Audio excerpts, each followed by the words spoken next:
Merci beaucoup.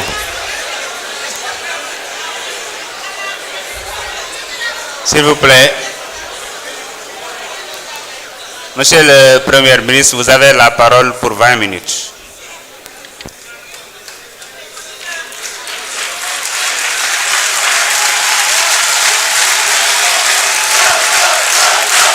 Merci. S'il vous plaît, s'il vous plaît. S'il vous plaît, s'il vous plaît. Merci, Monsieur le Président de l'Assemblée nationale. Vous me permettrez, comme j'ai 20 minutes, je ne pense pas que je vais épuiser les 20 minutes, mais je vais terminer sur les réponses que j'étais en train d'apporter lorsque le temps précédent s'était écoulé, relativement toujours à la campagne agricole. Parce que souvent, une certaine opposition essaie de se greffer à toutes les causes pour en faire des causes politiciennes. Aujourd'hui, tantôt c'est les étudiants ou c'est le monde rural. Je me suis rendu effectivement dans le monde rural en tant que Premier ministre. Je ne pense pas que sous vos régimes, les Premiers ministres l'auraient fait. J'ai pris contact directement avec le monde paysan, que je connais très bien. Je me suis solidarisé et je me suis expliqué. Nous avons hérité d'un pays qui est ce qu'il est, mais des efforts substantiels ont été faits. Li ci gën a gàtt rek mooy tey boo demee ci kaw gi amul fenn fooy dem ba ñu joytu ci wàllu jiw bi wala engrais gi. Donc, et ça nous a valu quoi? Une production record de 900 000 tonnes. Parce que su ñuy wax affaire commercialisation aussi nañ ko rapporter ak masse bi nga xam ne moom la ñu produire cette année, qui est une production exceptionnelle. Les équipes du docteur Mabouba Diagne ak Alpha ont fait un travail exceptionnel. te muy nag des statistiques avérées duñ daan gonfler rek naan on a fait 1 million de tonnes ak nangam en passant 2017 la ñu promettroon d'ailleurs autosuffisance en riz dans la vallée et ailleurs. Donc du travail concret a été fait.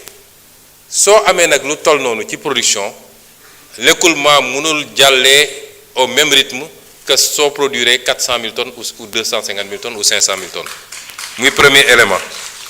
Wax naa ko fi ñu toll tembe dans le nord pratiquement gerte gi jeex na. Dans le centre am na encore quelques poches. Wax nañu fii léegi les centres les points de collecte. Bi ma demee ci àll bi maa njëkk a interpellé monsieur le ministre du commerce ci les points de collecte. Am na quelques problèmes. Problème bu amee dañ naan am na. Volet commercialisation bi am na ay problèmes yoo xam ne am naa njort ni année prochaine dootul am. Année bi ñu jiitu suñu première campagne production bi ci boppam moo amoon problème tey waxatuñu production ba ci le produit horticole tey dañuy dem ba dañuy obligé tëj marché bi pomme de terre beeg soble beeg macha allah. Kon am na encore des problèmes on va les régler. On est à notre deuxième campagne. Sur les 50 campagnes à venir vous verrez ce que les paysans vont avoir Inch'Allah. Donc am na des problèmes qu'on est en train de régler. Wax naa nag dans le sud tey dans le Médina Yoro Foulah qui est devenu un très grand bastion. Presque les gens ne se rendent pas compte que le bassin arachidier est en train de se déplacer.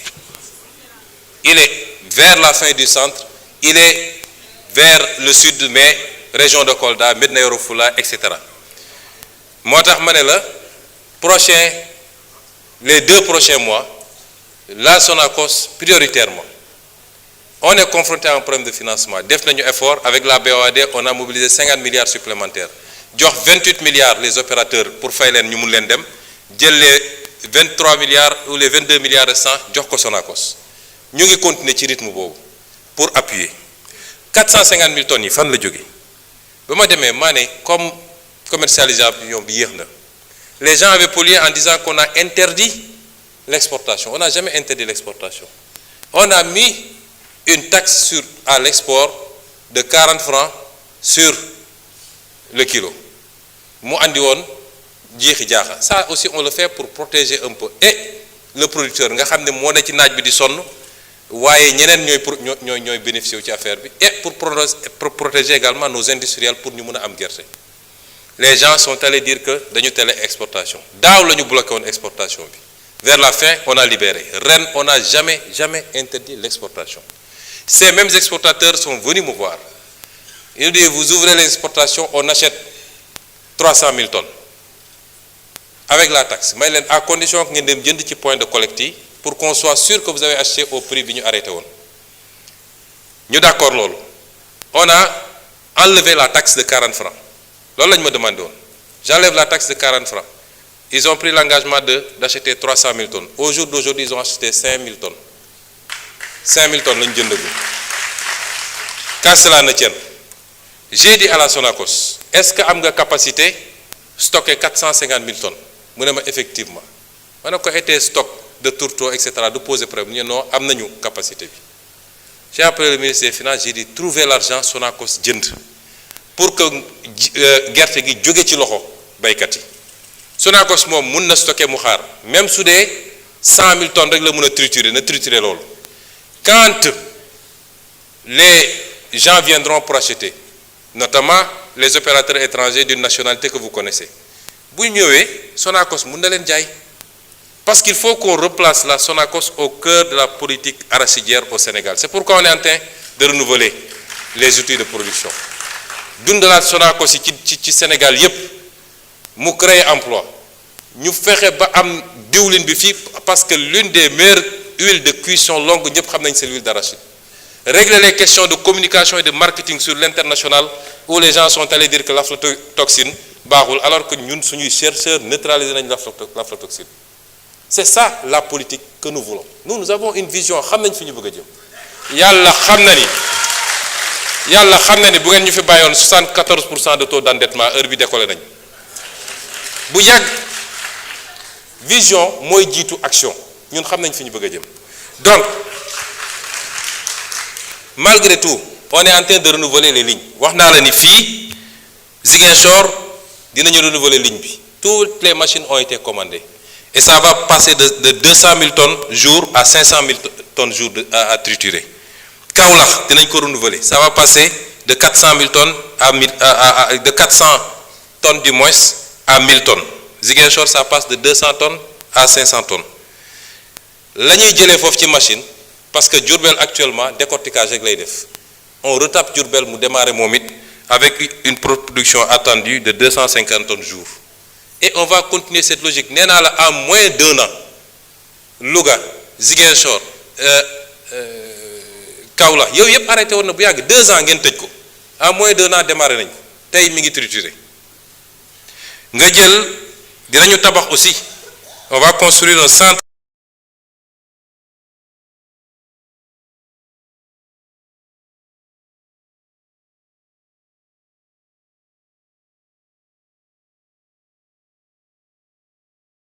agricole. J'ai réuni les équipes liggéey na ak ñoom ministre de l'agriculture ministre du commerce ministre des finances ministre de l'économie sur les questions de financement la subvention les subventions le foncier parce que si on ne fait pas de réforme foncière ça va être très difficile d'avoir une agriculture qui mënuma ko développer parce que li ma dese bëriwul la Sonacos en tant que pilier industriel mais les privés également les COPEOL ak yooyu y en a à boire et à manger ak les phosphates engrais et c'est pourquoi bokk na ci suñuy xeex yu rëy ma wax ko fii et je veux que les Sénégalais le comprennent on va reprendre en main notre phosphate et notre industrie phosphatière parce que conditions yi ñu ko joxe woon ñëpp xam nañ ni baaxul le Sénégal a été grugé et sur de 1998 à maintenant on a perdu plus de 700 et quelques milliards ci privatisation boo xam ne jaarul yoon on va reprendre cette industrie on va travailler à faire de l'engrais ici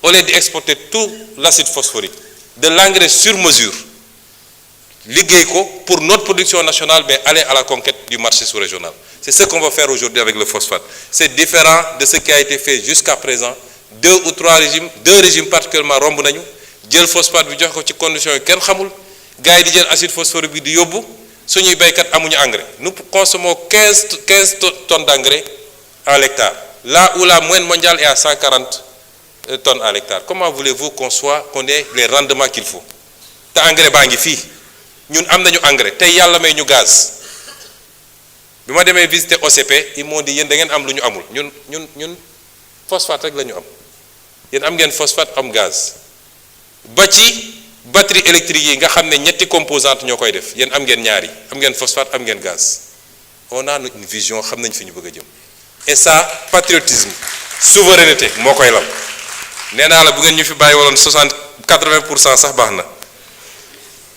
commercialisation marketing bi les infrastructures et le partenariat donc foofu xam nañ fi ñu bëgg a jëm laaj nañu fii léegi madame Aïssata Tall Sall honorable député am na ay laaj yu mu laaj dinaa ci tontu ñaar wala ñett mais madame l'honorable député defe naa fu ngeen musoon jaar ba ci parlement européen ne ay terroristes lañu ñun war ngeen fa jaaraat ne ah terroristes de ñoom laa jàkkaarlool Sénégal assemblée dóoruñu ma taaluñu ma tëjuñu ma kaso ndax bi ngeen koy wax yéen xam nga ni man duma terroriste te xam naa ko yéen a defoon une politique de répression que vous-même vous aviez exécuté sans état d'âme qui a valu énormément de dégâts à des jeunes citoyens sénégalais dont certains sont sortis avec des traumas. Aujourd'hui, si vous vous érigez en chantre de défense de je ne sais quelle cause, je crois que démb soriwul monde rural bi ngay défendre wax naa la une déclinaison une vision am na lu ñu ciy liggéey nous sommes très proches de ce monde rural.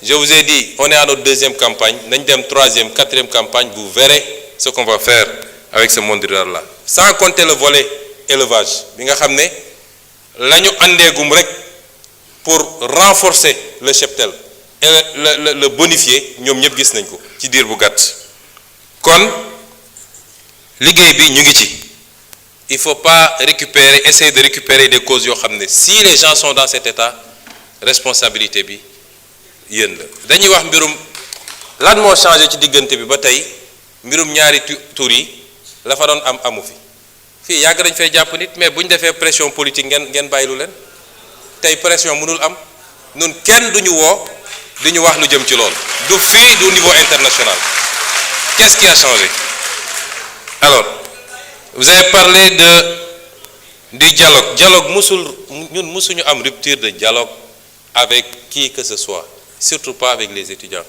dialogue yaa ngi am ministre baa ngi convoqué mi ngi recevoir mi ngi wax nee nga dañu ubbiwaat université bi mais xanaa da nga liiroon communiqué bi université bi ubbi nañ ko ba je comprends pas assemblée de l'université nañ ubbi nañu université bi kon kay y a pas de problème étudiants yi bëgg a jàng wax naa ko léegi les conditions seront totalement réunies pour que étudiants yi dem jàng dans la sérénité et c'est l'appel que je relance et c'est un appel du grand frère pour ne pas dire du papa ndax man école publique bu yàqoo ma yàqule keroog dama génn gis sama doom ci kër ma ne ko looy def fii mu ne ma non dañoo grève quoi ma ne ko ban grève mu ne ma solidarité ak université ma ne ko yow léegi sa baay ngay xeexal doo dem jàngi kon ñun amuñu benn intérêt école bi yàqu benn intérêt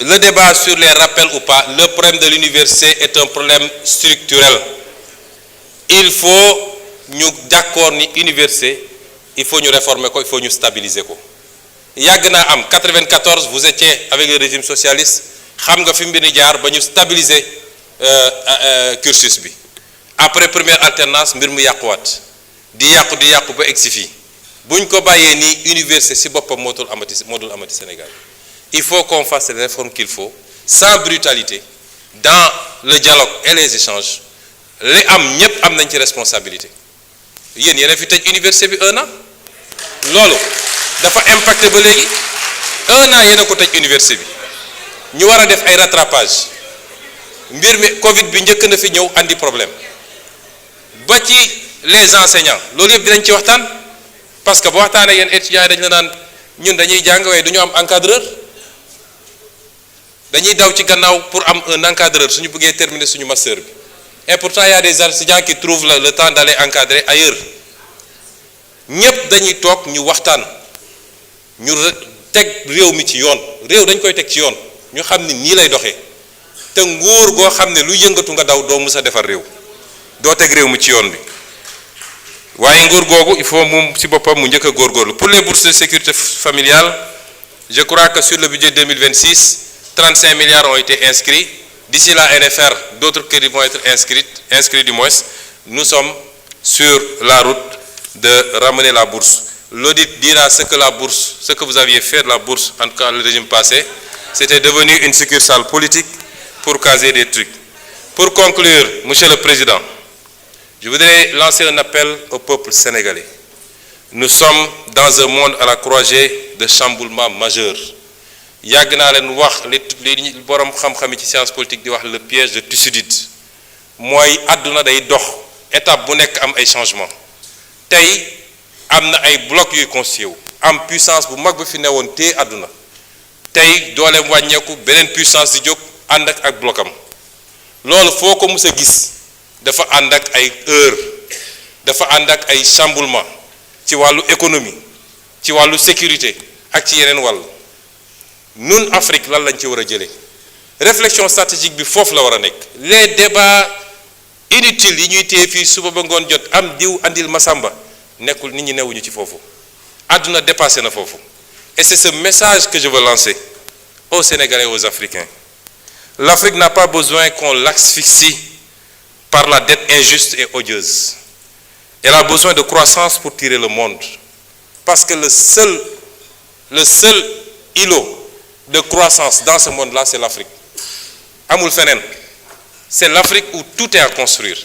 Est-ce que ça se fera sans les Africains, comme ça a toujours été le cas, depuis la traite négrière, la colonisation, la néocolonisation? C'est à nous, Africains, de répondre. Il faut que nous élevions le niveau de débat. Débat yi am Sénégal doo dem benn dëkk buy avancer boo xam ne ci débat boobu lañ nekk. Il faut aujourd'hui qu'on sache que l'Afrique n'a pas besoin de ça, de cette dette odieuse. J'ai eu à recevoir à Addis Abeba l'éminent économiste américain, le professeur Jeffrey Sachs. En l'écoutant, je me suis entendu parler, je me suis entendu écrire. Telle était forte notre convergence de vues. Et voilà ce qu'il disait en substance, et il me permettra de le citer. Ce qui intéresse le FMI, ce n'est pas votre développement. Ce qui intéresse le FMI, c'est que vous restiez pauvres et sages.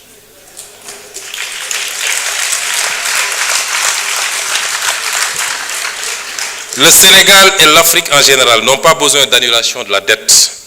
Ils n'ont pas besoin de restructuration. Ils ont besoin de marge de manœuvre.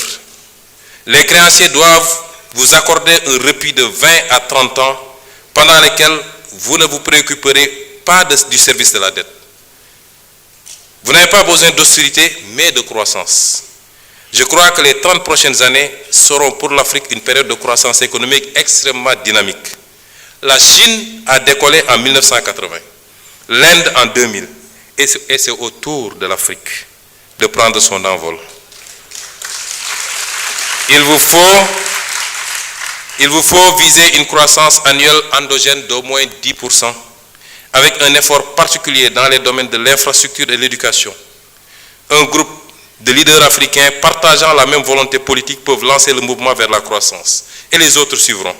Vous ne pouvez pas attendre que 55 pays soient alignés pour enclencher le processus. Et je suis parfaitement d'accord avec lui. Et je pense que mon pays, le Sénégal, a aujourd'hui le leadership qu'il faut pour faire partie de ce groupe de pays africains. Je voudrais dire aux Sénégalais que notre bataille a été d'abord une bataille pour la bonne gouvernance. Elle reste une bataille pour la bonne gouvernance. Mbuxum ak randal ak jël alalu réew mi jeex na ci réew mi su ma ko waxee nag tekkiwul ni amul man fi ma toog sa building administratif mënuma xam kenn ku ne li muy def ci bureau waaye buñ ci yéeg ñun kooku am na problème loolu jeex na ci réew mi. Notre bataille a été une bataille pour la souveraineté dafa am ay projets yu ma fi cité moo tax faw ma wax leen ko fii croissance à 2 chiffres dinañ ko def bu soobee yàlla te dinañ ko def suffisamment longtemps pour mu am les retombées qu'il faut et ñu mën a construire un développement. Nous allons reprendre notre gaz rawatina nag yaakaar teranga parce que ñoo ko moom te base pour reprendre ko on va le reprendre te buñ ko defee la may andi ci Sénégal kenn xamul nu mu toll. Je vous ai parlé du phosphate également et beaucoup d'autres secteurs. Ci fan yi di ñëw dinaa def un point de presse spécialement pour rendre compte aux Sénégalais de ce qu'on a fait ces 2 dernières années sur les renégociations des contrats. Mais loolu pour mu am il faut que ñun ñu xoolaat suñu bopp ñun tam nañu xam ni on doit être des modèles. Sénégalais yi ñun la ñu fal il faut qu'on soit des modèles ci alal réew mi ni ñu koy gérer ci les pratiques du passé yoo xam ne tax na Sénégalais yi suuroon politique kenn ci ñun faluñu sa famille faluñu sa soxna faluñu say rakk ak say mbokk l'affairisme d'État nañ ko moytu soyons exemplaires dans la gestion des affaires publiques nañu jublu ci liggéey te bàyyi. Vous pouvez conclure en 5 minutes. Il va conclure. Vous pouvez conclure. nañu jublu ci liggéey te bàyyi futilité yi parce que liggéey mooy permettre ñu éviter yenn yi nañu waxante dëgg yu bëri ñuy wax fii ñi ngi wax ci affaire ñaari tur yi ñi ngi wax ci xawma Simon lañ ko tuddee maître Bamba si sa xam na ci dara wax nañu ci yu bëri yu am sax ci comportement ci réseaux sociaux yi feneen li ko andi mooy bëgg facilité nañu dellu ci cette valeur fondamentale qu'est le travail parce que moo lay permettre nga dund gu nooy waaye jaamu yàlla la ci boppam nañu cultiver cette valeur fondamentale structurée autour du travail. Les résistances mënul ñàkk nous faisons face à cette hydre à multiples têtes. Je parle toujours du système mi ngi fii foo làmb ci administration foo làmb ci magistrature foo làmb feneen ak feneen di nga fa fekk lenn ci ñooñu waxuma ñëpp nag yoo xam ne tey ñi ngi galgal ñi ngi résister. Je rends hommage ici à madame Yacine Fall ci lii nga xam ne mu ngi koy def ci xeex chaque jour pour changer qualitativement la justice de ce pays malgré les résistances yi nga xam ne mu ngi koy jànkoontool.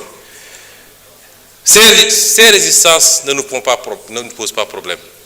Et je voudrais dire que nous ne démissionnerons jamais de ce travail. Je ne parle pas de démission du poste de Premier ministre. Ça n'est pas d'importance. Je veux dire qu'on ne démissionnera jamais de ce combat pour le changement structurel dans ce pays. Ak fu ñu mun ci nekk nag. Les résistances au sabotage, nous allons continuer à nous battre. Li fi xew yépp man bettuma ndax wax naa ko fii Assemblée nationale juróomi at ci gannaaw. L'histoire de l'humanité rappelle que les révolutions qui marchent vers leur destin, vers les destins promis, se heurtent à leur lot d'obstacles. Les reniements, les intrigues et complots de pouvoir, les infiltrations, les accoutumances aux tentations, les résistances de l'ordre ancien.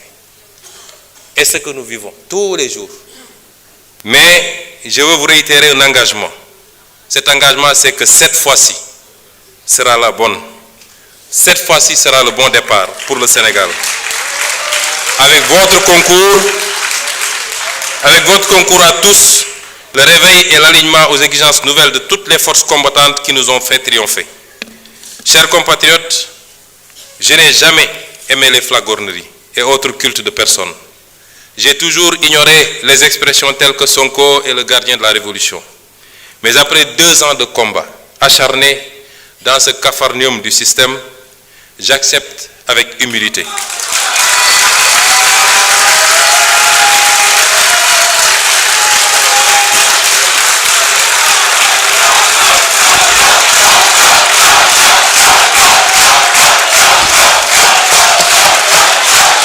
Regardez le temps.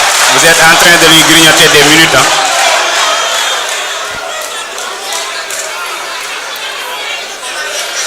Après 2 ans de combat acharné dans ce capharnaüm systémique, j'accepte avec humilité. Oui, je suis le gardien de cette révolution.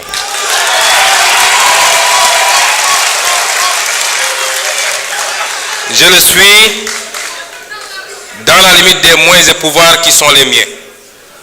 Mais je le suis avec vous, des millions de Sénégalais d'ici et de la diaspora, qui n'ont pas oublié pourquoi tant de sacrifices, qui n'attendent de nous rien que la vérité, la droiture, l'éradication des tares d'un système honni et le don de soi pour la patrie. Je vous remercie.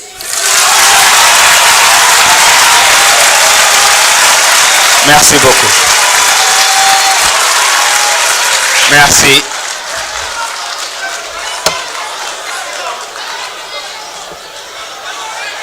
jërëjëf.